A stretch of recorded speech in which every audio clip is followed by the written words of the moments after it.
Canada అమెరికాల మీద భారతదేశపు ఇంపాక్ట్ ఉంటుంది విద్యార్థులు వెళ్ళడం తగ్గించడం వలన. ఈ అంశానికి సంబంధించి ఏడా శాస్త్రి గారికి సంబంధించిన ఒక కథనం చూద్దాం. కెనడాలో భారతీయ విద్యార్థులపై వివక్ష, కాస్ట్ ఆఫ్ లివింగ్ బాగా పెరిగిపోవడం, విశ్వవిద్యాలయాల విద్యార్థుల దగ్గర డబ్బులు ఇంకా ఎక్కువ గుంజడానికి విద్యార్థుల మార్కుల విషయంలో మోసాలు చేస్తూ ఉండటం, భారత్ కెనడాల మధ్య చెదిరిన దౌత్య సంబంధాలు వంటి పలు కారణాల వల్ల కెనడాలో ఉన్నత విద్య అభ్యసించాలనుకునే భారతీయ విద్యార్థుల సంఖ్య తగ్గుతోంది.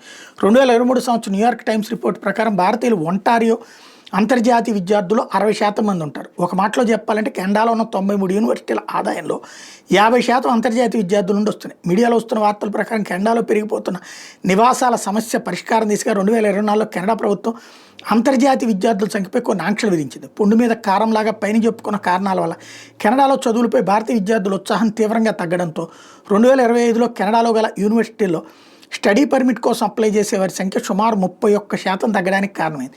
దీని ఫలితంగా 50% వరకు అంతర్జాతీయ ట్యూషన్ ఫీజుల మీద ఆధారపడిన కెనడా విశ్వవిద్యాలయాలపై ఆర్థిక ఒత్తిడి పెరిగింది. అందువల్ల ఖర్చుల తగ్గింపులో భాగంగా విశ్వవిద్యాలయాలు ప్రొఫెసర్స్ మరియు సాధారణ ఉద్యోగులను కలిపి 10,000 మందిని తొలగించేశాయి.